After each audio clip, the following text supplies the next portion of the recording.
tenderness he sought me, heavy and sick with sin, and on his shoulders brought me back to his fold again. While angels in his presence sang until the courts of heaven rang.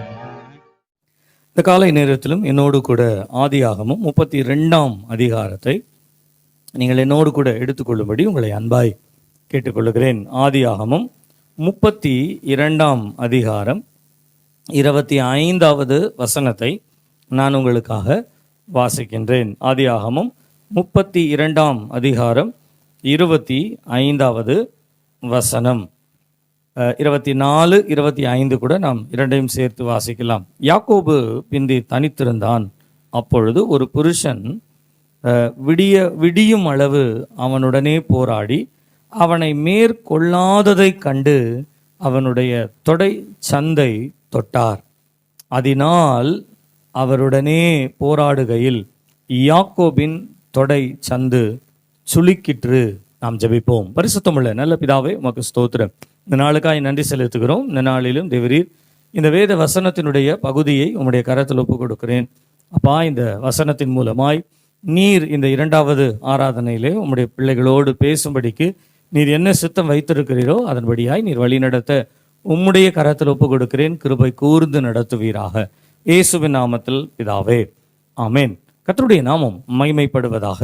இந்த சம்பவம் நமக்கு நன்றாய் தெரியும். யாக்கோபு தன்னுடைய சகோதரனுடைய விரோதத்தின் நிமித்தமாய் தன்னுடைய தேசத்தை விட்டு அவன் மாமனாகிய லாபானுடைய வீட்டிற்கு அவன் சென்றதும், லாபானுடைய வீட்டிற்கு சென்று தேவன் அவனை பெருக பண்ணின பின்பு தேவனால் கட்டளை பெற்று அவன் திரும்ப தன்னுடைய தேசத்திற்கு வரும்படியாய் அவன் வருகிற வழியிலே உன்னுடைய சகோதரன் 400 பேரோடு கூட உம்மை எதிர்கொண்டு வருகிறார் என்ற செய்தியை கேட்டவுடனே தன் பிள்ளைகள் தன்னுடைய குடும்பங்களை எல்லாவற்றையும் 2ஆய் பிரித்து ஒவ்வொருவரையும் முன்பாக நடத்தி செல்ல வேண்டிய முன்பாக போகிற ஒரு கூட்டத்தையும், அவர்களை ஒருவேளை தன் சகோதரன் வீழ்த்தி போட்டாலும் பின்பாக இருக்கிற ஒரு கூட்டம் தப்பித்து கொள்ளலாம் என்று சொல்லி 2 பங்காக பிரித்து யாக்கோபு பிந்தி தனித்திருந்தான் என்று சொல்லப்படுகிறது. அவன் பிந்தி தனித்திருந்து விடியற்காலம் அளவும் அவனுடனே கூட ஒரு புருஷனோடு போராடின சம்பவத்தை, அல்லது தேவனோடு கூட போராடின ஒரு சம்பவம் என்றே சொல்லலாம். அப்படி அந்த தேவனோடு போராடும் பொழுது இங்கே சொல்லப்படுகிறது, அவனுடைய தொடை சந்தை தொட்டார் என்று சொல்லப்படுகிறது. கர்த்தருடைய நாமம் மகிமைப்படுவதாக. இந்த காலை நேரத்திலும் தேவனுடைய ஒரு தொடுதல் என்கின்ற ஒரு வார்த்தையை நாம் கவனிக்க போகிறோம். தேவனுடைய ஒரு தொடுதல் ஒரு மனுஷனுடைய வாழ்க்கையில் கிடைக்கும் பொழுது அந்த தொடுதல் அவனுடைய வாழ்க்கையை எப்படியாய் மாற்றுகிறது என்பதை பற்றினதான ஒரு சின்ன தியானத்தை நம்முடைய நேரத்திற்கு ஏற்றதை போல நாம் கவனிக்கலாம். அவனுடைய தொடை சந்து சுளுக்கிற்று என்று வாசிக்கிறோம். அதற்கு பின்பு அவன் நொண்டி நொண்டி நடந்தான் என்று சொல்லி நீங்கள் இந்த அதிகாரத்துடைய கடைசி வசனத்தில் கூட வேகமாய் நீங்கள் வாசிப்பீர்கள் என்று சொன்னால் 31வது வசனம் சொல்லுகிறது, அவன் பெனியேலை கடந்து போகையில் சூரியன் உதயமாயிற்று, அவன் தொடை சந்து சுளுக்கிறதினாலே நொண்டி நொண்டி அவன் நடந்தான். அல்லேலூயா, அல்லேலூயா. எல்லாம் கரங்களை உயர்த்தி ஒரு அல்லேலூயா சொல்லுங்க. நேரத்தில் வசனத்தை வாசிக்கும் பொழுது கூட திட்டு பயமா தான் இருக்கு. இன்னைக்கு காலையில இதை போற்றுவோமே போற்றுவோமே பாடும்போது தூயா நேயா காயம் மாற்றியே கருணாநிதியன்னு பாட்ட உடனே பயமா இருக்கு. இதை தேர்தல் நேரம் இது. ஓ, இந்த சபையில இருக்கவங்க இப்படி இருக்காங்களோ அப்படின்னு யார் நினைச்சிட போறாங்களோ பயமா வருது.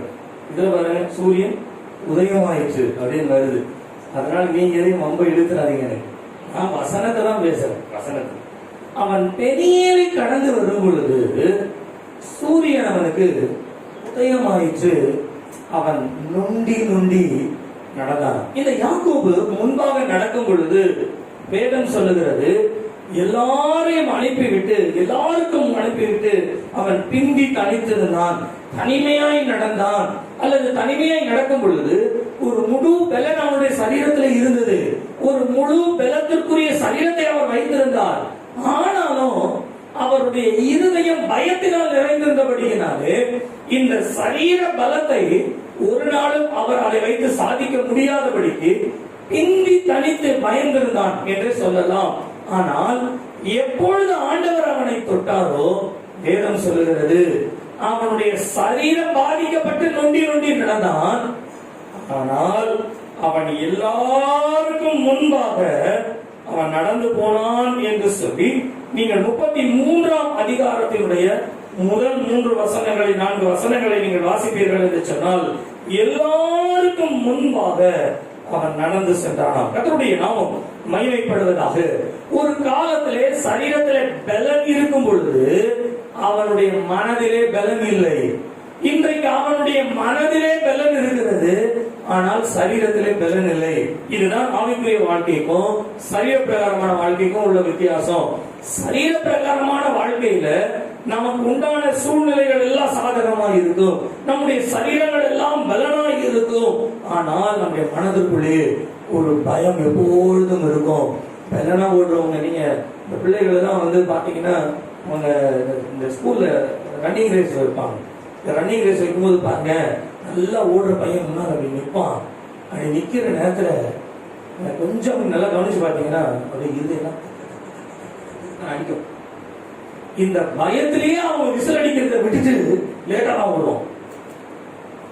இல்லையா விசில் அடிக்கிறதுக்கு முன்னாலே உடனே ஓடிடும். வா வா வா பின்னால் திரும்ப பின்னால் திரும்ப. சரீரத்தில் பலன் இருக்கு, ஓடுறதுக்கு தைரியம் இருக்கு, ஆனாலும் மனதளவில் ஏதோ ஒரு பயம், ஏதோ ஒரு சூழ்நிலை. ஆனால் ஆவிக்குரிய வாழ்க்கை சொல்லுகிறது உங்கள் சரீரம் பலவீனமாய் தான் இருக்கும், ஆனால் உங்களுடைய ஆவி உற்சாகமாய் முன்னேறி செல்லும். ஆவி முன்னேறும். அதனுடைய நாமம் மகிமைப்படுவதாக. நான் உங்களுக்கு ஒரு காரியத்தை புரியும்படியாக சொல்லுகிறேன். நீங்கள் எப்பொழுது சரீர வாழ்க்கையிலே நிறைவாய் இருக்கிறீர்களோ, சரீர பிரகாரமான வாழ்க்கையிலே குறைவில்லாமல் இருக்கிறீர்களோ, அந்த இடத்துல சொல்லுகிறேன் தேவ சமூகத்தை உங்களால் அதிகமாய் கவனிக்க முடியாது. ஆனால் என்றைக்கு உங்க சரீரத்தில் பலவீனப்படுகிறீர்களோ அந்த இடத்திலே தேவனுடைய பலத்தை நீங்கள் காணலாம்.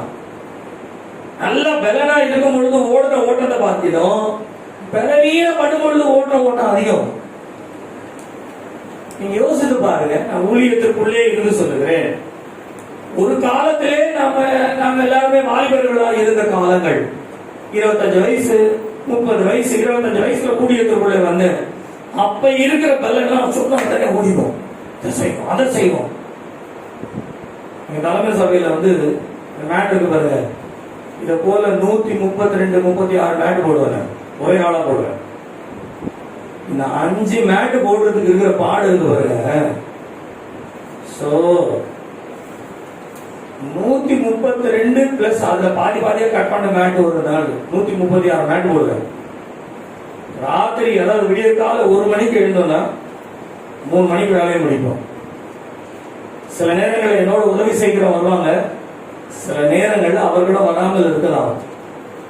எல்லா வேலையும் செய்யறது தேவன் நம்மை வைத்திருக்கிற அந்த பலன் இருக்கும். இந்த சேர்ஸ் எல்லாம் இருக்குது இல்லைங்களா, ஒரு 2 சேர் எடுத்துக்குவாங்க அப்படின்னு சொன்னா அந்த எடுத்துட்டு வர ஸ்டைல் இருக்கும் பாருங்க, தூக்கவே முடியாம இருக்கும். இந்த சேர்லாம் ஒரே அடுத்து 25 சேர் 2 பேர் தூக்கும். ஏறக்குறைய 2000 சேர் 3000 சேர் இருக்கும். நான் எதுக்காக சொல்றேன்னா, அன்றைக்கு இருக்கிற அந்த பலத்தை வச்சு ஆண்டவர் ஊழியம் செய்யன்னு சொல்லியிருந்தாங்கன்னா அட்டி பறந்துருக்கும் நம்ம கதை.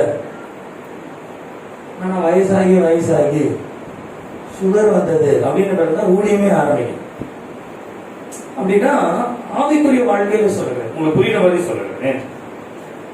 மோசே எகிப்து தேசத்திலே அவன் பிறந்தான்.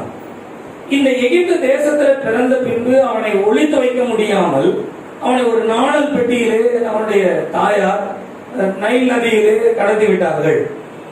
இந்த நாணல் பெட்டியிலே இருந்த மோசே எகிப்து ராஜாவினுடைய குமாரத்தினுடைய கையிலே அகப்படுகிறார். அப்போ இவனை நமக்காக வளர்க்கலாம் அப்படின்னு சொல்லி அதே தாயின் இடத்திலேயே கொடுத்து இந்த பிள்ளையை வளர்த்து அவன் ஒரு பெரியவனாகி என்று சொல்லி வேதம் சொல்லுகிறது. பெரியவனாய் வந்து நிற்கிறான். ஏறக்குறைய எகிப்தினுடைய சகல வித்தைகளையும் கற்று, எகிப்தினுடைய சகல சாஸ்திரங்களையும் கற்று, எகிப்தினுடைய சகல தந்திரங்களையும் கற்று ஒரு நல்ல நிலைக்கு வந்த உடனே ஆண்டவர் என்ன பண்றாரு?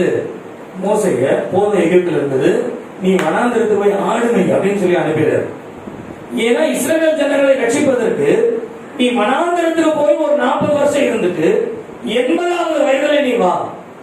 இப்ப நீங்க யோசித்து பாருங்க, இந்த மோசையை 80வது வயதில் ஆண்டவர் கொண்டு வருவதற்கு முன்பாக இந்த 40வது வயதிலேயே அவருக்கு பலன் இருந்ததுல. இந்த 40 வயது தாண்டி, இந்த 40 வயது முடிந்த உடனே ஒரு நல்ல பலத்தோடு, நல்ல ஆரோக்கியத்தோடு, ஒரு என்ன சொல்றது, ஒரு வைராக்கியம் அந்த நேரத்தில் இருக்கும். அந்த நேரத்துல மோசையை அழைத்து ஆண்டவர், மோசே நீ இப்போ எல்லாத்தையும் வித்தெல்லாம் கத்துக்கிட்டவா, நீ இப்ப என்ன பண்ணு, ஏன் ஜனங்களை போட்டுக்கோ, இது இப்பதான் நீ சரியான ஆள் அப்படின்னு சொல்லியிருந்தா மோசே அந்த நேரத்துல இருந்த வேகத்துக்கு தைரியமா போயிருப்பாரு. உடனே எல்லாரையும் கூப்பிட்டுருப்பாரு, படை திரண்டு வந்திருக்கும், யுத்தங்களை ஆரம்பித்து யுத்தங்களை செய்து மோசே வெற்றியோடு கூட ஜனங்களை கொண்டு வந்திருக்கலாம். ஆனா ஆண்டவர் என்ன பண்ணாருன்னா, இப்ப வேண்டாம், வனாந்தரத்துக்கு போய் ஒரு 80 வயசு ஆன பிறகுதான் ஆண்டவர் என்ன பண்றாரு, 80 வயசுல கூட்டிட்டு வராரு. 80 வயசு நான் கூட உங்களுக்கு சொல்லியிருப்பேன். ஒருவேளை இந்த மோசைய 40 வயசுல ஆண்டவர் அழைச்சி நீ ஊழியத்தை செய்ய இஸ்ரவேல் ஜனங்களை கொண்டு கொடுத்திருந்தோம்னு சொன்னா, நல்ல வேலை 80 வயசுல தொடங்குனதுனால அடுத்த சந்ததி உள்ள போச்சு. காலைக்கும் யோசுவாவும் வாக்குத்தத்தம் பண்ணப்பட்ட தேசத்துக்கு போனாங்க. ஒருவேளை 40 வயசுலயே ஆண்டவர் மோசைக்கு இந்த ஊழியம் கொடுத்திருந்தா என்ன நடந்திருக்கும் தெரியுங்களா? என்ன நடந்திருக்கும் தெரியுங்களா? இவரு ஒரு நாள் வெளியே வராரு, தன்னுடைய நிலை தெரிந்து தான் ஒரு எபிரியன் என்பதை அவர் புரிந்து கொண்ட காலத்தால் வெளியில வராரு. வெளியில வரும் பொழுது ஒரு எகிப்தியன் ஒரு இஸ்ரவேலனை அடிக்கிறத பார்த்த உடனே அப்படியே ரத்தம் துடிக்குது. இவர் போய் தடுத்து நிறுத்துறதுக்கு ஒரே ஒரு அடி, செத்து போயிட்டான். ஒரே அடியில செத்து போயிட்டான். உடனே குழியை தோண்டி புதைச்சிட்டாரு. புதைச்சிட்டு அமைதியா இருந்து மறுநாள் வெளியில போகும்போது 2 இஸ்ரவேலையும் சண்டை போடுறான். சண்டை போடும் பொழுது அவளை போய் தடுத்து, நீங்க சகோதரர் தானே? உடனே அதில் ஒருத்தர் கேட்கிறான், நேற்று ஒரு எகிப்தியனை கொண்ட மாதிரி எங்களை கொல்ல பாக்குறியா நீ அப்படின்னு. எங்க அப்பான்னு பயம் வந்துருச்சு, ஓடியே போயிட்டான். இப்போ ஓடுற நேரத்துல மாத்திரம் ஆண்டவர் பயப்படாது, நான் உனக்கு துணையில் இருக்கிறேன், நீ திரும்ப போய் என் ஜனங்களை கொண்டு வா அப்படின்னு சொல்லியிருந்தா, மோசையை பொறுத்த வரைக்கும் நான் சொல்றேன், இஸ்ரவேல் ஜனங்களை, அதாவது எகிப்து ஜனங்களை அல்லது எகிப்து பார்வோனை ஈஸியா ஜெயிப்பதற்கு மோசைக்கு எல்லா வித்தையும் தெரியும். என்ன வித்தை அவங்க காட்டணும், எல்லா வித்தையும் ஜெயிச்சுட்டு இஸ்ரவேல் ஜனங்களை வெளியில கொண்டு வந்திருக்கலாம். ஆனா என்ன நடந்திருக்கு தெரியுங்களா? ஒருத்தம் கூட உள்ள வந்திருக்க மாட்டான். அங்க அடிச்சு ஒரே நேரத்தில் புதைச்சான் பாருங்க. அதே வேலையதான் நீங்க யோசிச்சு பாருங்க. இஸ்ரவேல் ஜனங்க சிவந்த சமுதிரத்துக்கு முன்பாக வந்து உடனே, எங்களுக்கு எகிப்திலே பிரேத குழி இல்லை என்று எங்களை கடலிலே தள்ள வந்து அப்படின்னு அவன் கேள்வி கேட்டிருந்தா மோசே என்ன பண்ணிருப்பார்? 40 வயசுல ஒரே அடி. அங்கிருந்து தாண்டி வந்து தண்ணீரிலே கசப்பா இருக்கிறது, ஓ நாங்கள் இந்த வனாந்தரத்திலே சாகுபடியா எங்களை கொண்டு வந்தீர் அப்படின்னு எழுப்பினாங்க. மோசே என்ன பண்ணிருக்கணும்? ஒரே அடி. அதுல ஒரு 25% போயிருக்கோம், இதுல ஒரு 25% போயிருக்கோம். இங்க இருந்து தாண்டி வருது பாருங்க. தாண்டி வந்து கொஞ்சம் தூரம் வந்தோடனே, எங்களுக்கு நாங்கள் சாப்பிடுவதற்கு ஒன்றும் இல்லாமல் இருக்கிறோம், எங்களை சாகடிக்கவா இங்க வந்து சாவு. அது ஒரு 25 போயிருக்கும். இன்னும் மீதி ஒரு 25% தான் இருந்திருக்கும். அதுவும் அதுல பண்ண பாடு உங்களுக்கு தெரியும். இதுக்கே கோபம் வருதுன்னா நீங்க யோசிச்சு பாரு. வீட்டு வாசப்பட்ட என்ன நம்ம சாப்பிடுவதற்கு எங்களுக்கு சரியில்லை அப்படின்னா எப்படி ஒரே குத்து மூங்கல அப்படியே அவுட்டு. நம்ம வீட்டில் எடுத்துக்கொள்ளுங்க, நம்ம பிள்ளைகளெல்லாம் நல்லதா சாப்பாடு போட்டு எந்த குறையும் இல்லை. வாரத்துக்கு ஒரு நாள் கறி இருக்கும், என்னைக்காவது ஒரு நாள் மீன் எடுத்துருவோம், ஏதோ ஒன்று பிள்ளைகளுக்கு. ஆனா இந்த பிள்ளைகளை எங்கேயாவது வெளியில கூட்டிட்டு போனீங்கன்னு வச்சுக்கோங்க, மீனையே பார்க்காத மாதிரி சாப்பிடுவோம். எப்படி இருக்கும் நமக்கு? கறியே கண்ணுக்கு முன்னால பார்க்காத மாதிரி சாப்பிடுவோம். அவன் மேல கூட பார்த்தோன்னு வச்சுக்கோங்களேன், நமக்கு சாப்பாடு இறங்காது, நமக்கு இறங்காது. இஸ்ரவேல் ஜனங்களும் அதே போலதான். இந்த 40 வயசுல ஒரு ஊழியத்தை தொடங்கி இருந்தாருன்னா, எனக்கு தெரிஞ்சு நான் நினைக்கிறேன் மோசே மாத்திரம் தான் உள்ள போயிருவாரு, மற்ற யாரையும் உள்ள கொண்டு போயிருக்க மாட்டாரு. எல்லாரையும் அடிச்சு அங்கேயே போச்சிட வேண்டியதான். ஆனா தேவன் மோசையை அழைக்கும் பொழுது ஒரு 40 வருடங்கள் பலத்தை கொடுத்து, அதற்கு பின்பு 40 வருடங்கள் ஆவிக்குரிய பலத்தை உண்டாக்கின பின்பு ஆவிக்குரிய பலத்தை வைத்துதான் மோசையை தேவன் வழி நடத்தினார். அல்லேலூயா, அல்லேலூயா. எல்லாம் தெரிந்து கொள்ளுங்க, கிறிஸ்துவுக்குள்ள நாம் வளரும் பொழுது நம்முடைய சரீரத்திற்குரிய காரியம் குறையாம ஆவிக்குரிய காரியம் வளராது. இதுதான் பவுல் அப்போஸ்தலர் சொல்கிறார், ஜென்ம சரீரமானது விதைக்கப்பட்டு ஆவிக்குரிய சரீரமானது உயிர்த்தெழும். ஜென்ம சரீரம் நமக்கு இருக்குமானால் ஆவிக்குரிய சரீரம். அதற்காக தான் அப்போஸ்தலனாகிய பவுல் கலாத்தியருக்கு எழுதும்போது சொல்றார், மாம்சத்தினுடைய சுபாவங்களான குணங்களான என்று சொல்லி ஏறக்குறைய ஒரு 17-18 காரியங்களை அந்த இடத்திலே சொல்லுகிறார். கோபம், வைராக்கியம், மூர்க்கம், சண்டைகள், பொறாமைகள், இவைகள் எல்லாம் மாம்சம். இவைகள் அழியாமல் ஆவிக்குரிய காரியம் நம்மிடத்திலிருந்து எழும்பாது. கர்த்தருடைய நாமம் மகிமைப்படுவதாக. அன்பான விசுவாசிகளை ஆண்டவராகிய இயேசு கிறிஸ்துவின் நாமத்தினாலே இந்த நாளிலே நாம் ஆரம்பிக்கிற இந்த ஆரம்பத்திலே நாம் அறிந்து கொள்ள வேண்டிய ஒரு காரியம் என்னவென்று சொன்னால், தேவனுடைய தொடுதல் நமக்கு கிடைக்கும் என்று சொன்னால் நம்முடைய சரீரத்திற்குரிய வாழ்க்கை மாறும், ஆவிக்குரிய வாழ்க்கை நம்மிலே வளர்கிறதா இருக்கிறது. அல்லேலூயா, அல்லேலூயா, அல்லேலூயா. கர்த்தருடைய நாமம் மகிமைப்படுவதாக. நீங்கள் வேதத்திலே வாசிப்பீர்கள் என்று சொன்னால், வேதத்திலே அநேகரை தேவன் தொட்ட சம்பவத்தை நான் வேதத்திலே கவனித்தேன். அதில் ஒரு 3 பேரை மாத்திரம் இன்றைக்கு நாம் எடுத்துக்கொள்வோம். தேவன் ஒரு 3 பேரை தொட்டதாக, அல்லது தேவனுடைய தூதனானவன் 3 பேரை தொட்டதாய் ஒரு சம்பவம் வருகிறது. இந்த தொடுதலினாலே அவர்கள் பெற்ற ஆவிக்குரிய தன்மை என்ன என்பதை குறித்து இன்னைக்கு ஒரு 3 காரியங்களை நாம் பார்க்கலாம். முதலாவது ஏசாயா தீர்க்கதரிசியின் புத்தகம் 6ஆம் அதிகாரம் 7வது வசனத்தை எடுத்து யாராயிலும் ஒருவர் வேகமா எடுத்து வாசிங்க. ஏசாயா தீர்க்கதரிசியின் புத்தகம் 6ஆம் அதிகாரம் 7வது வசனம் வாசிங்க. அதனால் என் வாயை தொட்டு, இதோ இது உன் உதடுகளை தொட்டதினால் உன் அக்கிரமம் நீங்கி உன் பாவம் நிவர்த்தியானது என்றார். முதலாவதாக தேவனுடைய தொடுதல் ஏசாயாவுடைய வாழ்க்கையிலே ஒரு நிவர்த்தியை உண்டாக்கினதாம், ஒரு நிவர்த்தியை உண்டாக்கினதாம். நீங்கள் எரேமியாவினுடைய வாழ்க்கையிலே நீங்கள் வாசிப்பீர்களானால் 1ஆம் அதிகாரம் 9வது வசனத்திலே தேவனுடைய தொடுதலை பற்றி நாம் வாசிக்கின்றோம். அந்த தொடுதல் எரேமியாவை நிலைத்திருக்க பண்ணினதாம். 3ஆவதாக நீங்கள் தானியேலுடைய வாழ்க்கையிலே 8ஆம் அதிகாரம் 18வது வசனத்தை வாசிப்பீர்களானால், தானியேலை தேவனுடைய தூதன் வந்து தொட்டு அவனை நிற்கும்படி செய்தாராம். 3 காரியங்களை மனதில் வைத்துக் கொள்ளுங்கள். தேவனுடைய தொடுதல் நம்முடைய பாவங்களை நிவர்த்தி செய்கிறது. 2வது நம்மை நிலைத்திருக்கும்படி செய்கிறது. 3வது நாம் தேவனுக்கு முன்பாக நிற்கும்படி நம்மை நிலைநிறுத்துகிறது. கர்த்தருடைய நாமம் மகிமைப்படுவதாக. நாம் முதலாவது ஏசாயாவுடைய பகுதிக்கே நாம் போகலாமே. ஒரு காலகட்டத்திலே ஏசாயா ஒரு தரிசனத்தை காண்கிறார்.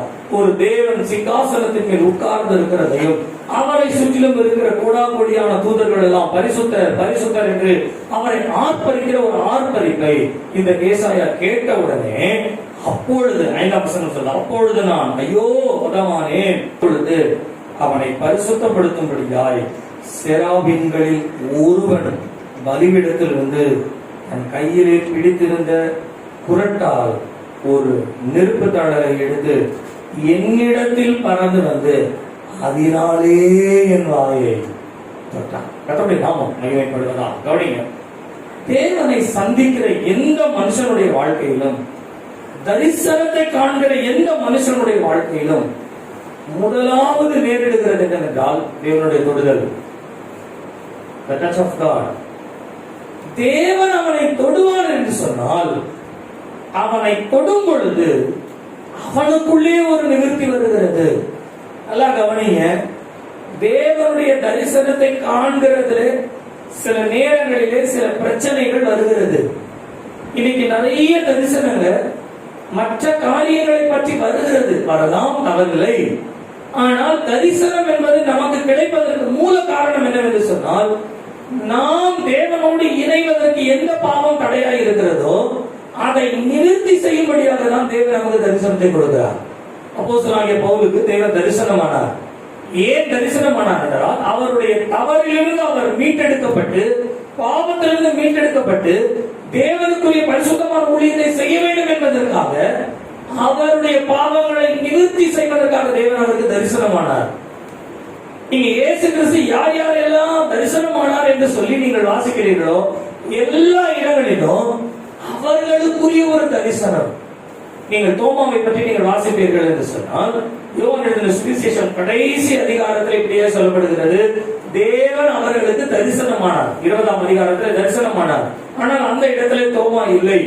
8 நாளைக்கு பின்பு திரும்பவும் ஆண்டவர் அவருக்கு தரிசனத்தை கொடுத்தார். ஏன் என்று சொன்னால், தோமாவை பார்த்து அவிசுவாசியாகிறாரே, விசுவாசியாயிரு என்று சொல்லுவதற்காக. அப்படி என்றால் நம்முடைய பாவங்களை நம்மை நிவர்த்தி செய்து நமக்குள்ளே இருக்கிற குறைகளை சீர்படுத்தி சரிப்படுத்துவதற்காக தான் தேவன் தரிசனமாகிறார். அல்லேலூயா, அல்லேலூயா. யோசித்து பாருங்க, ஆண்டவர் உங்களுக்கு தரிசனமாகணுமா? நிச்சயமா தரிசனமாகார். எதுக்குன்னு சொன்னா, நீங்க இந்திய தேசத்துக்கு போயிடாதீங்க, தமிழ்நாட்டுக்கெல்லாம் போயிடாதீங்க. முதலாவது உங்களிலிருந்து ஆரம்பிங்க. உங்களிலே தேவன் ஒரு பாவ நிவர்த்தி செய்யும்படியாய் நமக்கு தரிசனமாகிறவராய் இருக்கிறார். அல்லேலூயா, அல்லேலூயா. இன்னைக்கு ஊழியத்தினுடைய பாதைகளிலே சொல்லுகிறேன், ஊழிய காரியங்களிலே ஏன் நம்முடைய பட்டணமோ தேசங்களோ சந்திக்கப்படுகின்ற இடத்திற்கு சரியாய் வரவில்லை? ஏன் அந்த சந்திப்பிற்கு சரியாய் வரவில்லை என்று சொன்னால், நிறைய வேத காரியங்களில் இருந்து நிறைய தரிசனங்களை பற்றி பேசுறாங்களே ஒழிய, உங்களுக்கு கொடுக்கப்பட்ட ஒரு தரிசனம், தேவனை நாம் கண்ட அந்த தரிசனம் சரி கிடையாது.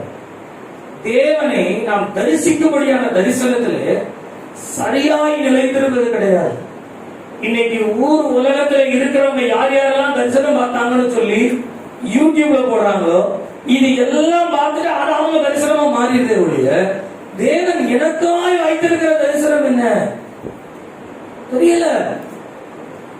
ஆகையினாலேதான் தேவனை அறியாதவர்களை போல, தேவனை அறியாதவர்கள் கூட செய்யாத பாவங்களை இன்னைக்கு தேவனை அறிந்தவர்கள் செய்கிறார்கள். காரணம் தரிசனம். நான் சொல்றேன், தரிசனத்தை நீங்க பெற்றிருந்தீங்கன்னா கர்த்தர் உங்களை நிச்சயமா தொட்டிருப்பார். அல்லேலூயா, அல்லேலூயா, அல்லேலூயா. கர்த்தருடைய நாமம் மகிமைப்படுவதாக. அந்த தொடுதல் முதலாவது என்ன சொல்றதுன்னா, நமக்குள் இருக்கிற பாவ சுபாவங்களிலிருந்து நம்மை நீக்கி விடுவிக்கிறதா இருக்கிறது. கிறிஸ்தவர்கள் என்று சொன்னாலே ஒரே ஒரு விட்னஸ் இருக்கு, என்ன தெரியுங்களா? தப்பு செய்ய மாட்டாங்க, தப்பு செய்ய மாட்டாங்க. கிறிஸ்தவர்கள் சொன்னாலே உலகத்துல போய் சொல்ல மாட்டாங்க. கிறிஸ்தவர்கள் சொன்னாலே உலகத்துல சண்டை போட மாட்டாங்க. கிறிஸ்தவர்கள் சொன்னாலே உலகத்துல எதிர்த்து பேச மாட்டாங்க, கெட்ட வார்த்தை பேச மாட்டாங்க.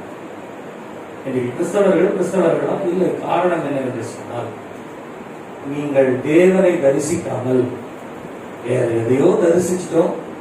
தேவன் நினைச்சு நம்ம வந்துட்டோம்.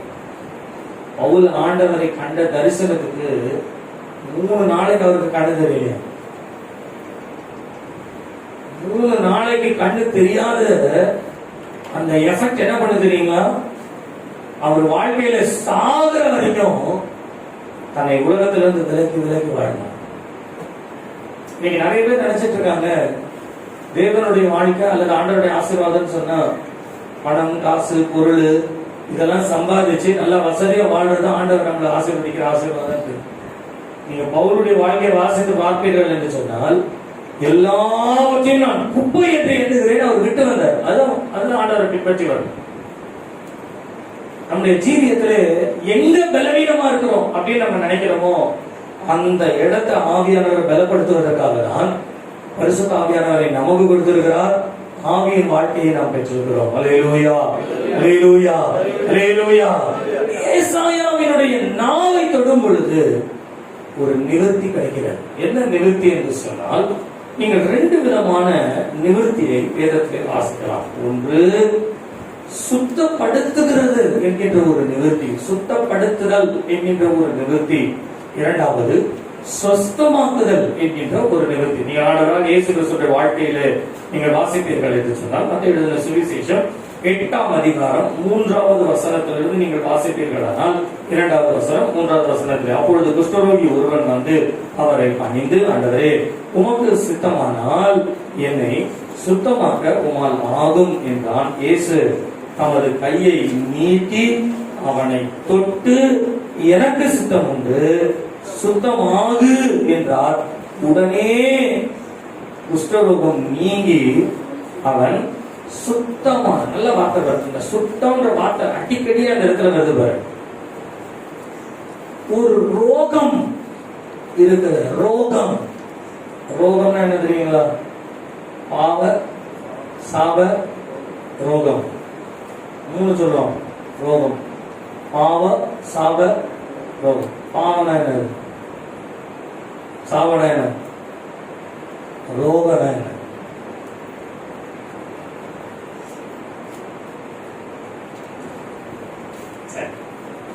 பாவனை நம்ம செய்யறது. சாபம் சொன்னா செய்த பாவத்தை சாதிக்கிறது, அதனால் வருவது சாபம். உங்களுக்கு பிபிகலா சொல்றாங்களா? பாவம் என்று சொல்லும் பொழுது தேவ வசனத்திற்கு அல்லது நம்முடைய மனசாட்சிக்கு தவறு என்று சொல்ல செயல்படுகிற எல்லாமே பாவம் தான். நீ நன்மை செய்ய உனக்கு பிராணி இருந்தும் செய்யாதிருந்தால் அது உனக்கு எது எங்கெல்லாம் பாவம் வருது பாருங்க. அப்போ நம்ம மனசாட்சிக்கு தெரியும் இதை செய்யணும், செய்யணும்ன்ற நன்மையை செய்யாதிருந்தாலே பாவம். அப்படின்னா செய்யக்கூடாதுன்ற தீமையை செய்தா அதை காட்டிலும் பாவம்.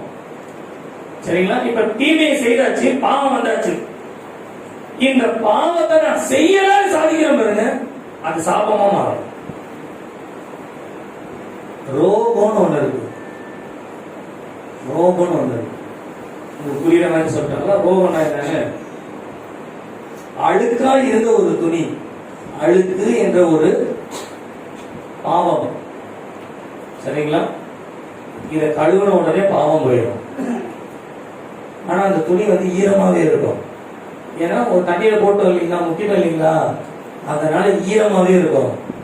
அதனால அந்த ஈரத்தை போக்குறதுக்கு வெயில்ல காய வைக்கிற பாருங்க, சாபம் போயிடும். பாவம் போயிடும், சாபம் போயிடும். சரிங்களா? டூப்ளிகேட்டாவே சொல்ற, புரிஞ்சுக்காங்க. பாவம் என்கின்ற அழுக்கு இயேசுவின் ரத்தத்தினாலே போயிடும். சாபம் என்கின்ற பிதாக்கள் மூலமாய் வந்ததா இருக்கலாம், அல்லது நாமே பாவத்தை சாதிச்சு சாபமா மாத்தி இருக்கலாம். இது எங்க போவோம்னு சொன்னா, நீதியின் சூரியனாகிய இயேசு கிறிஸ்துவின் இடத்துல வந்து நிப்பீங்கன்னா, உங்க நீதியை கரெக்டா நான் பாவிதான் தப்புதான் நீங்க ஒத்துக்கிட்டீங்கன்னா, அந்த நீதியின் சூரியன் என்ன பண்ணுமா, நம்ம இடத்துல இருக்கிற எல்லா விதமான சாபத்தையும் தண்ணீரையும் எடுத்துரும். இப்ப காய்ச்சிடும். துவச்சி காய வச்சு அப்படியே போட்டுக்குவீங்களா, இல்ல இதுக்கு முன்னாடி வேற ஏதாவது செய்வீங்களா? துணி துவைப்போம், காய வைப்போம். காய வச்சுட்டு போடுறதுக்கு முன்னாடி என்ன பண்ணுவோம்? அழுக்கு போயிடும், அதுல இருக்க தண்ணீர் போயிடும். ஆனா சுத்தமா இருக்குங்க. இதுதான் ரோகம். என்ன ரோகம்னா, யாருக்குமே தெரியாத பாவம் பண்றாங்க. யாருக்குமே தெரியாது அல்லது யாருமே காணாது, தூரத்துல இருந்து பார்த்தா ஒன்றும் தெரியாது, அவளே இருக்காங்க. கிட்ட வந்த பிறகு என்ன அயக்கம் இல்லையா கேட்ட, அயக்கம் போட்டீங்க ஒரே கஷ்டம் இருக்க அப்படின்னா, ஒரு ஒழுங்கற்ற வாழ்க்கை, ஒரு ஒழுங்கில்லாத ஒரு வாழ்க்கை நமக்கு ரோகத்தை உண்டாகும். ரோகம் என்ன அர்த்தம் தெரியுங்களா? இன்னொரு விதத்துல சொல்றேன், உங்களுக்கு அதனுடைய வழிமுறை சொல்றேன், அர்த்தத்தை சொல்றேன். அதாவது நம்முடைய வாழ்க்கையில ஒழுங்கற்று வாழ்றோம்னு சொன்னா, ஒழுங்கற்றவர்களுக்கு சில பெயர்கள் வரும், பட்ட பெயர் மாதிரி வரும். பேசிக்கிட்டே இருந்தோம்னு வச்சுக்கோங்க, பேசிக்கிட்டே இருப்பாங்கன்னா நமக்கு ஒரு பேர் வச்சுருவாங்க. என்ன பேரு? அதான் ரோகம். பாவம் போயிடும், சாபமும் போயிடும். ஆனா நீங்க லூக்கா 19 அதிகாரத்தை வாசிங்கன்னா, அதுல சகேயு ஒரு பாவி இல்லைன்ற மாதிரி ஆண்டவர் சொல்லிடுறாரு. பாவி இல்லை அப்படின்னா இவனும் ஆபிரகாமின் குமாரனாய் மாறிட்டான் அப்படின்னா அவர் சொல்றாரு, நான் யாரிடத்துல ஆகிலும் அநியாயம் வாங்கினது உண்டானால் அதை நாளத்திலையா நான் அநியாயமா வாங்கினேன், அதனால நாளத்திலே திருப்பி தரேன்னு சொல்லல. வாங்கினது உண்டானால் நீங்க உங்க பாவத்தெல்லாம் நீங்க அறிக்கை எடுங்கன்னு சொல்லும் போது உங்க மனசுக்கு தெரிஞ்சதுதான் அறிக்கை எடுவீங்க. ஆனா சிலதெல்லாம் நீங்க செய்தீங்களா செய்தியான்னு உங்களுக்கே தெரியாது. ஆகையினால் நம்ம என்ன சொல்றோம், ஆண்டவரே நான் சொல்லாத காரியம் ஏதாகிலும் இருக்குமே என்றால் என்னை அப்படின்னு வந்துடும் பாருங்க. அந்த மாதிரி இருக்குமானாலும் சொன்னா மனசாட்சியின்படி தெரியாது. ஒருவேளை அது தெரியாம நடந்திருக்கலாம். அத போல நல்லா ஒழுங்கெல்லாம் வாழ்ந்தவர் சகேயு. ஆனா அவருக்கு ஒரு முத்திரை குத்திட்டாங்க. என்ன முத்திரை குத்திட்டாங்க? ரோகம் வந்துருச்சு. என்னன்னா பாவியான மனுஷன். அவர் பாவம் செய்து பாவியாக இருக்கிறாரோ இல்லையோ, அவர் இருக்கிற நிலைமை அவரே பாவின்னு முத்திரை குத்திருச்சு. இந்த பாவ சாப ரோகத்தை ஆண்டவர் நீக்குகிறவராய், நிவர்த்தி செய்கிறவராய் இருக்கிறார். இந்த இடத்துல ஒரு குஷ்டரோகியான ஒரு மனுஷன், அவன் தன்னுடைய குஷ்டரோகம் நீங்குவதற்காக அவன் ஆண்டவரிடத்துல கேட்கிறான். ஆண்டவர் அதை நிவர்த்தி செய்கிறார். எப்படின்னா, நான் அதை தொட்டு சுத்தமாகிறார். அல்லேலூயா. அந்த வேதத்துல ஒரு நல்ல ஒரு வார்த்தை, சுத்த நல் மனசாட்சி. மனசாட்சின்றதுல அந்த நல் மனசாட்சி இருக்கணும். அந்த நல்ல மனசாட்சியும் சுத்தமா இருக்கும். சுத்தமா இருக்கும். வேதத்தெல்லாம் கொஞ்சம் ஆழ்ந்து வாசம்னு வச்சுக்கோங்களேன், நம்மளாம் படம் போறது சந்தேகம் தான். அப்படிதான் இருக்கும். ஏன்னா மனசாட்சியே இல்லாம வாழ்ற வாழ்க்கை நிறைய இருக்கு. மனசாட்சியே இல்லாம இருக்கிறோம். நமக்கு தெரியும், நாம் அறிந்திருக்கிறோம், அறிந்திருந்தோம் அறியாதவர்களை போல நம்ம நடந்துக்கிறது. காலை நேரத்தில் கத்த நம்மோடு கூட பேசுவார். அவர் நம்முடைய ஜீவியத்திலே முதலாவது தேவனுடைய தொடுதல் நம்மை நிவர்த்தி செய்கிறது. இந்த நிவர்த்தி என்று சொன்னால் நம்மை சுத்தமாக்குகிறது. இரண்டாவதாக லூக்கா எழுதின சுவிசேஷம் 22ஆம் அதிகாரம் 51வது வசனத்தை நீங்கள் வாசிப்பீர்கள். ஆனால் சுத்தம் மாத்திரம் அல்ல, சொஸ்தமாக்குகிறது. சொஸ்தமா இங்கிலீஷ்ல சொல்ல போனா கிளீன் சொல்லலாம் சுத்தத்துக்கு. அதே நேரத்துல சொஸ்தம் கிளியர் பண்றது. ஆண்டவர் அதை சரி செய்யறார். நான் அதான் சொன்னேன், துணியை துவைச்சது மாத்திரம் இல்ல, காய வைக்கிறது மாத்திரம் இல்ல, அதை கரெக்டா அயன் பண்றது. அப்படின்னா அதை உடுத்திக் கொள்வதற்கு ஏற்ற நிலைமையிலே நாம் அதை வைத்துக் கொள்ளும். நம்முடைய தேவன் நம்மை நிவர்த்தி, நம்முடைய காரியங்களை நிவர்த்தி செய்கிறவர். அவர் நம்மை சுத்தமாக்குகிறார், அவர் நம்மை சொஸ்தமாக்குகிறார். இரண்டாவதாக நீங்கள் எரேமியா தீர்க்கதரிசியின் புத்தகம் 1ஆம் அதிகாரம் 9வது வசனத்தை நீங்கள் வாசிப்பீர்கள். எரேமியா தீர்க்கதரிசியின் புத்தகம் 1ஆம் அதிகாரம் 9வது வசனத்தை நீங்கள் வாசிப்பீர்கள். கர்த்தர் தமது கரத்தை நீட்டி என் வாயை தொட்டு, இதோ என் வார்த்தைகளை உன் வாயிலே வைக்கிறேன் என்றார். கர்த்தருடைய நாமம் மகிமைப்படுவதாக. நான் ஒரு சிறு பிள்ளையாய் இருக்கிறேன், என்னால் பேச முடியாது. பெரிய பெரிய ஆட்கள் இருக்கிற, பெரிய பெரிய ஞானிகள் இருக்கிற இடத்துல நான் சிறு பிள்ளையா எதை பேச முடியும் என்று சொல்லி எரேமியா கேட்கும் பொழுது ஆண்டவர் சொன்னார், என்னுடைய கரத்தை நீட்டி உன்னுடைய வாயை, உன்னுடைய நாவை நான் தொடுகிறேன். உன்னுடைய நாவை தொடும் பொழுது இதோ என்னுடைய வார்த்தைகளை உன் வாயிலே வைக்கிறேன். நான் அதை தான் உங்களுக்கு சொல்கிறேன். நிலைத்திருக்கும்படியாய் கர்த்தர் செய்கிறார். அவருடைய வார்த்தையிலே நிலைத்திருக்கும்படியாய் கர்த்தர் நம்மை உருவாக்குகிறார்.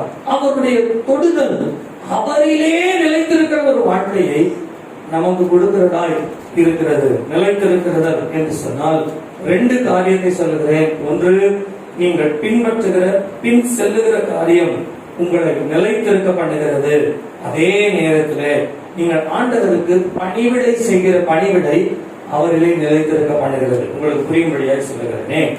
என்னுடைய வார்த்தையை உங்களுடைய வாயிலே வைக்கிறேன். ஏனென்று சொன்னால் ஞானிகளுக்கும் மேதைகளுக்கும் நீ என்னுடைய வார்த்தையை சொல்லும்படிக்கு, நீ அவைகளிலே பயப்படாதபடிக்கு நிலைத்திருக்கத்தக்கதாய் என்னுடைய கையை நீட்டி நான் உன்னை தொடுகிறேன் என்று சொன்னார். மத்தேயு எழுதின சுவிசேஷம் 20ஆம் அதிகாரம் நீங்கள் 34வது வசனத்தை நீங்கள் வாசிப்பீர்களானால் வாசிங்க.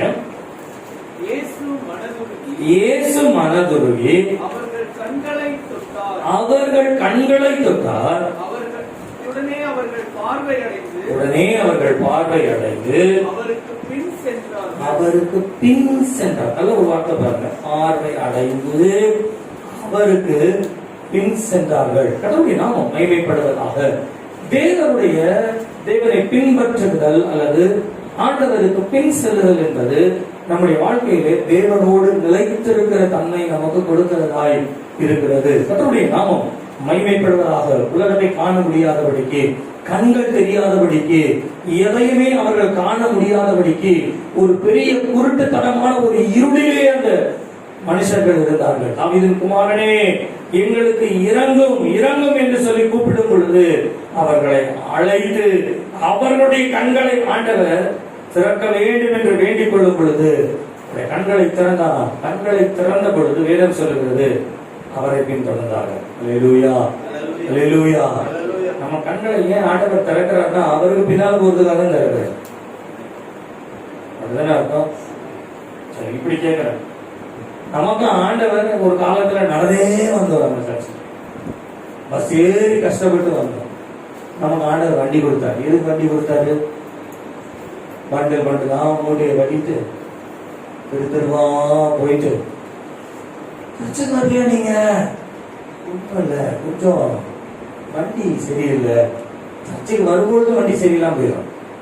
ஆனா மற்ற வேலை செய்யும் பொழுது நல்லா தெரிஞ்சுக்கங்க. ஆண்டவர் நமக்கு வாகனத்தை ஏன் கொடுக்கிறாருன்னா அவரை தேடுவதற்கு. குடும்பம் ஏன் கொடுத்தாருன்னா அவரை தேடுவதற்கு. நமக்கு ஏன் பணத்தை கொடுக்கிறாருன்னா அவரை தேடுவதற்கு. ஏன் வசதியை கொடுக்கிறாருன்னா அவரை தேடுவதற்கு. அவரை பின்பற்றுவதற்கு தேடுவதற்கு தான் தேவன் நமக்கு கொடுக்கிறாரே ஒழிய நம்முடைய சுகத்தை இன்னும் ஆண்டவர் பெருக பண்ணுகிறாரு சுகமாவே உட்கார்ந்துடக்கூடாது. கர்த்தருடைய நாமம் மகிமைப்படுவதாக. அவரை பின்பற்றுகிற பின்பற்றுதல் நம்மை கர்த்தருக்குள் நிலைத்திருக்க பண்ணும். அல்லேலூயா. இதெல்லாம் சங்கீதம் நமக்கு நல்லாவே தெரியும். துன்மார்க்கருடைய ஆலோசனைப்படி நடவாமலும், ஆவிகள் வழியில் நில்லாமலும், பரியாசக்காரர் உட்கார இடத்துல உட்காராமலும், கர்த்தருடைய வேதத்தை பிரியமாயிருந்து இரவும் பகலும் அவருடைய வேதத்தில் தியானமாய் இருக்கிற மனுஷன் பாக்கியவான். அவன் எப்படி இருப்பான்னு சொன்னா, அவன் நீர்க்கால்களின் ஓரமாய் நடப்பட்டு.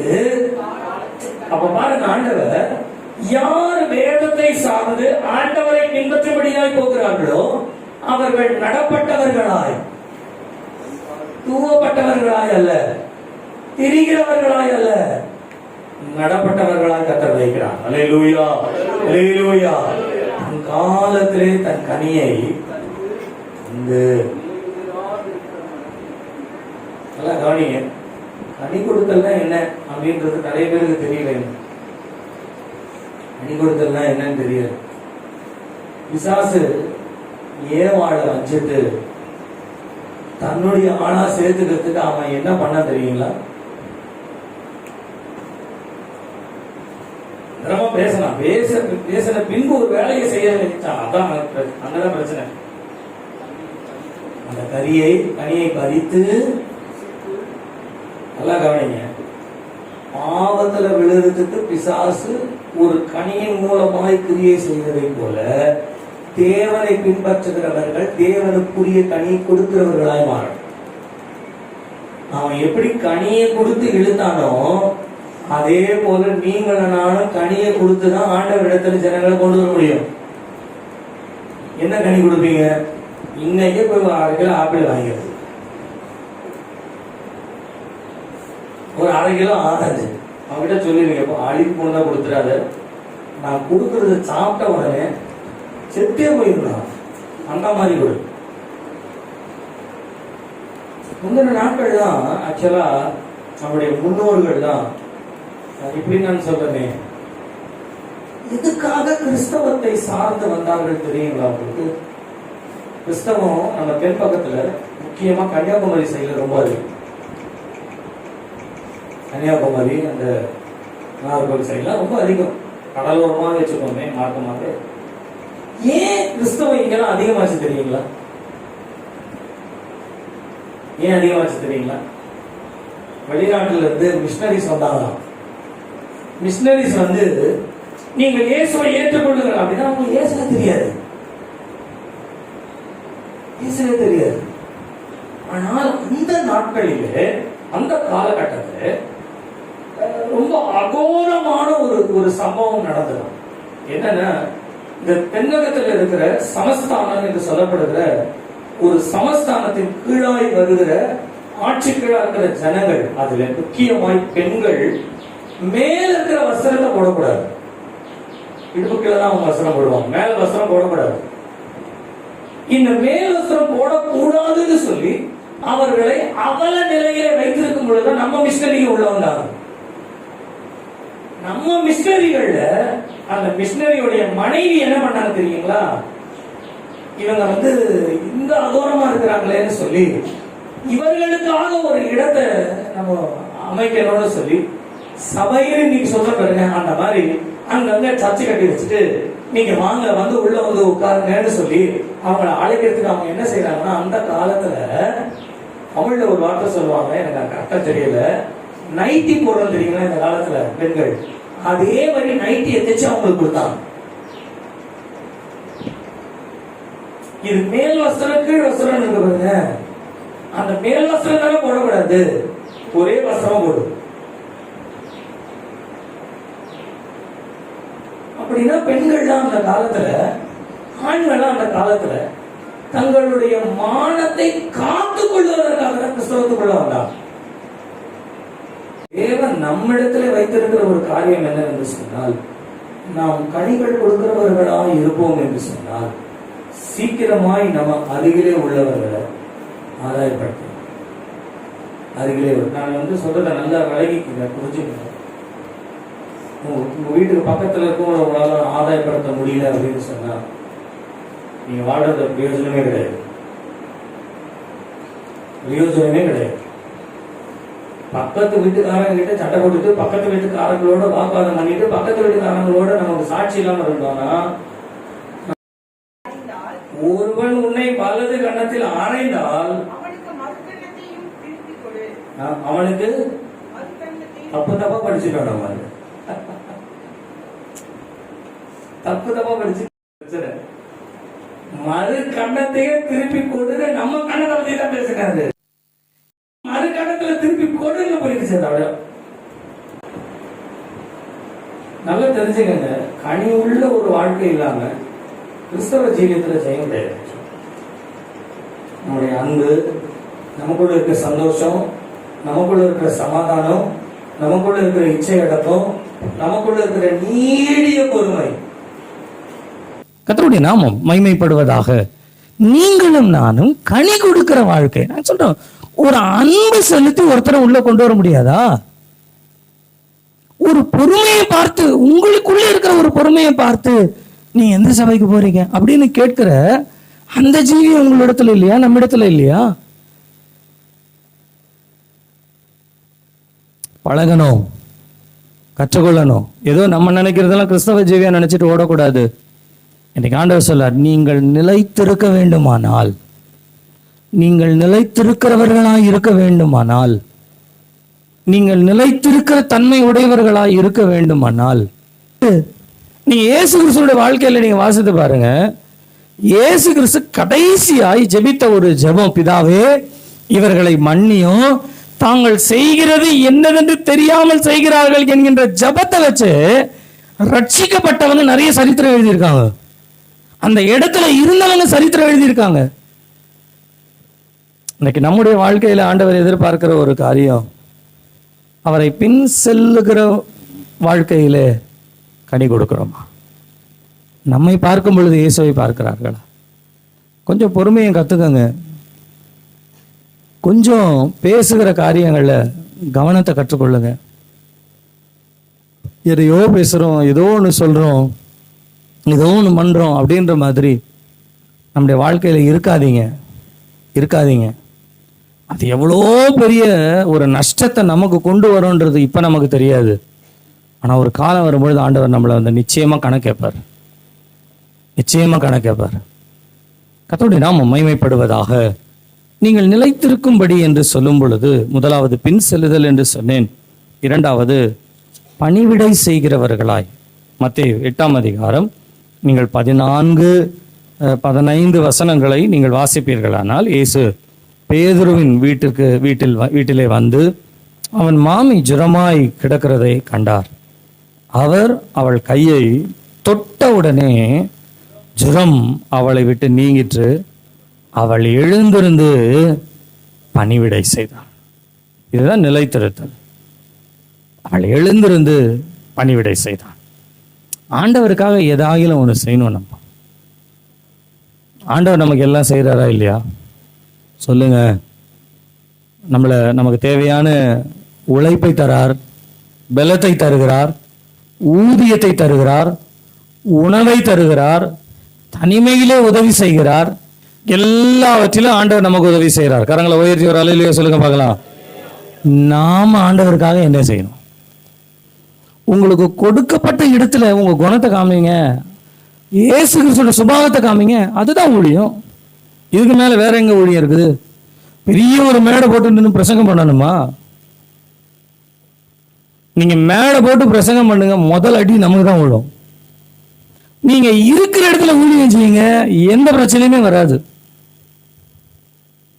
அப்பனா இன்னைக்கு நம்ம ஜெபம் பண்ணணும், ஆண்டவரே உம்மிலே நிலைத்திருக்கிற காரியத்துல கொஞ்சம் எங்கள் கண்கள் திறக்கப்படட்டும். நம்மளை பார்க்கும் பொழுது அமைதியா போறோம், அமைதியா வரோம். ஏதாவது கேட்டா கூட தன்மையா பதில் சொல்றோம் அப்படின்னோடனே அடுத்தது நீங்க எந்த சர்ச்சுக்கு போறீங்கன்னு கேட்பாங்க. நாங்களும் ஒரு நாள் வரட்டுமான்னு கேட்பாங்க. இதுதான் கிறிஸ்தவ ஜீவியம். இப்படிதான் நம்ம வளரும். இதுதான் அவர்களே நிலைத்திருத்தல் என்று சொன்னால் நாம் பின் செல்ல வேண்டும், பணிவிடை செய்ய வேண்டும். கடைசியாக நிற்கும்படிக்கு, அவருக்குள் நிற்கும்படிக்கு. தானியேல் 8ஆம் அதிகாரம் 18வது வசனத்தை நாம் வாசிப்போம் என்று சொன்னால், தானியேல் 8ஆம் அதிகாரம் 18வது வசனம் வாசிங்க. அவன் என்னோடு பேசுகையில் நான் தரையில் முகம் குப்புற கிடந்து அயர்ந்த நித்திரை கொண்டேன். அவனோ என்னை தொட்டு நான் காலூன்றி நிற்கும்படி செய்தான். தானியேலுடைய வாழ்க்கையில் நமக்கு தெரியும், தானியேலுடைய வாழ்க்கையில தேவ தூதன் வந்து தொட்டு செயல்படுகிற 4-5 சம்பவங்கள் அதுல உண்டு. அதுல ஒன்னே நம்ம எடுத்துக்கொள்வோம். தானியேல் தேவனுடைய தூதனுடைய தொடுதலை பெறும் பொழுது அவன் எழும்பி நிற்கத்தக்கதாய். நான் திரும்பமாய் சொல்லுகிறேன், ஏசாயாவை தொடப்படும் பொழுது, ஏசாயா தொடப்படும் பொழுது அவருக்குள்ளே ஒரு நிவிர்த்தி உண்டாயிற்று. எரேமியா தொடப்படும் பொழுது தேவனுக்குள்ளே நிலைத்திருத்தல் உண்டாயிற்று. தானியேல் தொடப்படும் பொழுது தேவனுக்கு முன்பாக நிற்கிற ஒரு நிறுத்தலை அவர் பெற்றுக்கொண்டார். அல்லேலூயா. ஒரு நாள் ஆண்டவர் வரப்போறாரு, நம்ம எல்லாரும் அவருக்கு முன்னால போய் நிற்க போறோம். கரங்களை உயர்த்தி ஒரு அல்லேலூயா சொல்லுங்க. அல்லேலூயா. இந்த உலகத்துல இருக்கிற அண்ணன், தம்பி, தங்கச்சி, அம்மா, அப்பா, பிள்ளை எல்லா உறவை தாண்டி தேவன் வந்து நிற்க போறாரு. அவருக்கு முன்பாய் நாம் நிற்க போகிறோம். அல்லேலூயா, அல்லேலூயா, அல்லேலூயா. நிற்கும்படியாய் அழைக்கப்பட்டிருக்கிறோம். நான் உங்களுக்கு 2 காரியங்களை இந்த நிற்கும்படியா என்பதை சொல்லுகிறேன். மத்தேயு 17ஆம் அதிகாரம் 7வது வசனத்தை நீங்கள் வாசிப்பீர்கள் என்று சொன்னால், மத்தேயு 17ஆம் அதிகாரம் 7வது வசனத்தை நாம் வாசிப்போம். வந்து தொட்டு எழுந்திருங்கள், எழுந்திருங்கள், பயப்படாதேயுங்கள். ஏன் என்று சொன்னால், ஏதோ ஒரு பயம், உலகத்திற்குரிய ஒரு பயத்தில் நிற்கும் பொழுது நாம் தேவனுக்கு முன்பாய் நிற்க முடியாமல் போய்விடுகிறது. நீங்க 24ஆம் அதிகாரத்துல வாசித்தீங்கன்னா, ஆண்டவர் அதிகமாய் சொன்ன ஒரு காரியம், உலகத்திலே சம்பவிக்கிற காரியங்கள், உலகத்திலே நடக்கிற காரியங்கள் எல்லாம் பார்க்கும் பொழுது, நீங்கள் கலங்காதபடிக்கு அல்லது பயப்படாதபடிக்கு நீங்க எச்சரிக்கையா இருங்கள். ஏன் அப்படின்னு சொன்னா, நீங்கள் கலங்குகிற கலக்கம், நீங்கள் பயப்படுகிற பயம் தேவனை சரியா எதிர்கொண்டு நிற்க முடியாமல் போய்விடும். அவருக்கு முன்பாய் நிற்பதற்கு அவர் சொன்னாரு, எழுந்திருங்கள், எழுந்திருங்கள். நீங்கள் இருக்கிற இடத்தை விட்டு ஒரு முறை ஒரு குருடனானவன் இயேசுவை நோக்கி, தாவீதின் குமாரனே எனக்கு இறங்கும் என்று சத்தம் கொடுக்கும் பொழுது, இயேசு என்ன பண்ணாரோ, கொஞ்சம் தூரம் போயிட்டு நின்று அவனை அழைத்து வாருங்கள்னு சொன்னாராம். போதகர் உம்மை அழைக்கிறார்னு சொன்ன உடனே அவன் செய்த காரியம் என்ன தெரியுங்களா? அவன் தன்னுடைய மேல் வஸ்திரத்தை களைந்து போட்டு ஆண்டவருக்கு முன்பாக வந்து நின்னான். இது என்ன அர்த்தம்? அது ஆக்சுவலா மேல் வஸ்திரத்தை களைந்து போட்டு, நீங்க யூதருடைய முறைமையின்படி பார்க்கும்பொழுது கல்யாணத்துக்கு போகும்போது ஒரு வஸ்திரம் போடுவாங்க, சரிங்களா? மரண துக்க வீட்டுக்கு போகும்போது ஒரு வஸ்திரத்தை அவர்கள் உடுப்பது வழக்கம். அதே போல வேறு ஏதாயிலும் நற்காரியங்கள், தீய காரியங்கள், அல்லது நாம் போக வேண்டிய இடம் என்று சொல்லி அவர்கள் எந்த இடத்திற்கு போகிறார்களோ அதற்கு ஏற்றது போல வஸ்திரம் உடுப்பது என்பது அவர்களுடைய வழக்கம். அப்படி என்றால், குஷ்டரோகம் உள்ளவர்களுக்கு ஒரு வஸ்திரம் இருக்கிறது. அந்த வஸ்திரத்தை அவர்கள் போத்தி கொண்டு அவங்க சத்தமா கத்தணும், தீட்டு தீட்டு தீட்டுன்னு சொல்லிக்கிட்டே போகணும். அதே போல பிச்சைக்காரர்களுக்கு ஒரு வஸ்திரம் உண்டு. அந்த வஸ்திரத்தை போத்தி கொண்டுதான் பிச்சை கோட்டு கொண்டிருந்தான். ஆண்டவர் உம்மை கூப்பிடுகிறார், போதவர் கூப்பிடுகிறார் என்று சொல்லும் பொழுது அதை எரிந்து விட்டு வந்தானா. இதைதான் இந்த இடத்துல எழுந்திருங்கள் அப்படின்னு சொன்ன. நம்ம இருக்கிற நிலைமையிலேயே உட்கார்ந்து கொண்டு நம்ம ஆண்டவர் இடத்துல போயிருவோம் அப்படின்னு இல்லை. எழும்பணும், எழும்பணும். தூசியை உதறிவிட்டு எழுந்திரு. தூயவருடைய முகத்தை காணும்படிக்கு சீயோன் குமாரத்தியே நீ எழுந்திரு. நாம் எழுந்திருக்கிற ஒரு வாழ்க்கை நமக்குள்ளே இருக்கணும். நம்மை பார்க்கும் பொழுது ஒவ்வொரு சமுதாயத்தில் உள்ள ஒவ்வொருவருக்கும் முன்பாக 2 பிக்சர் இருக்கணும். ஒன்று, நம்ம ரட்சிக்கப்படாத முன்ன எப்படி இருந்தோம், 2வது நம்ம ரட்சிக்கப்பட்ட பிறகு எப்படி இருக்கிறோம். 2 பிக்சர் இருக்கணும். அப்படி நம்முடைய வாழ்க்கை எழுந்திருந்த ஒரு வாழ்க்கையாய் மாற வேண்டும். அது மாத்திரமல்ல, நீங்கள் லூக்கா எழுதின சுவிசேஷம் 7ஆம் அதிகாரம் 14வது வசனத்தை நீங்கள் வாசிப்பீர்களானால், லூக்கா எழுதின சுவிசேஷம் 7:14 வாசிங்க. கிட்டே வந்து பாடையை தொட்டார். இந்த சம்பவம் நமக்கு நன்றாய் தெரியும். நாயனூர்ல உள்ள ஒரு விதவையினுடைய மகன் மரித்தவுடனே பாடையை சுமந்து கொண்டு போகிறார்கள். இயேசு அதை பார்க்கிறார். பார்த்து அந்த பாடையை தொட்ட உடனே அவர்கள் நின்றார்கள். கவனிங்க, இயேசு கிறிஸ்துவினுடைய தொடுதல் நம்மை எழுந்திருக்க பண்ணும். அதே போல இயேசு கிறிஸ்துவினுடைய தொடுதல் நம்மை அவருக்கு முன்பாய் நிறுத்தும்படிக்கு எல்லா பாடைகளிலிருந்தும் அல்லது மரணத்திற்கு ஏதுவான வாழ்க்கையிலிருந்து எழுந்தருள செய்யும்படியாய் இருக்கும். நம்ம எழுந்தருளணும். அப்படின்னா நாம் எந்த தூசியை உதறிவிட்டு எழுமணும். அதே நேரத்தில் எந்த மரணத்திற்கு ஏதுவான வாழ்க்கை நம்ம இடத்துல இருக்கிறதோ, நான் கடைசியாக முடிக்கும் பொழுது ஒரு காரியத்தை சொல்லுகிறேன். நம்முடைய ஜீவியத்திலே சொல்லுகிறேன், நீங்கள் எல்லாரும் கிறிஸ்துவை பின்பற்றி வந்து கொண்டிருந்தாலும், நம்ம எல்லாரும் ஆண்டவருடைய பிள்ளைகளாக இருந்தாலும், நமக்குள்ளே நம்மிலே சில மரணத்திற்கு ஏதுவான பாவத்திற்குரிய கிரியைகள் எப்பொழுதும் இருக்கும். எப்பொழுது நம்மை விழுங்கலாம் என்று அவைகளுக்கு வகையை தேடிக்கொண்டே இருக்கும். ஆண்டவர் சொல்றாரு, அந்த பாடையிலிருந்து எழும்பிடணும். அந்த பாடையிலிருந்து எழுந்தணும். நம்முடைய ஜீவியத்திலே அப்படிப்பட்ட ஒரு எழும்புகிற ஒரு ஜீவியம் நமக்கு வரும் என்று சொன்னால், நான் சொல்லுகிறேன், நீங்கள் கர்த்தருக்கு முன்பாய் நிற்கலாம். நம்ம எந்த தவறுல இருக்கோம், எந்த பாவத்தில் இருக்கோன்ட்டு உதறி விட்டு எழும்பணும். வஸ்திரத்தை உதறி போட்டு எழும்பணும்.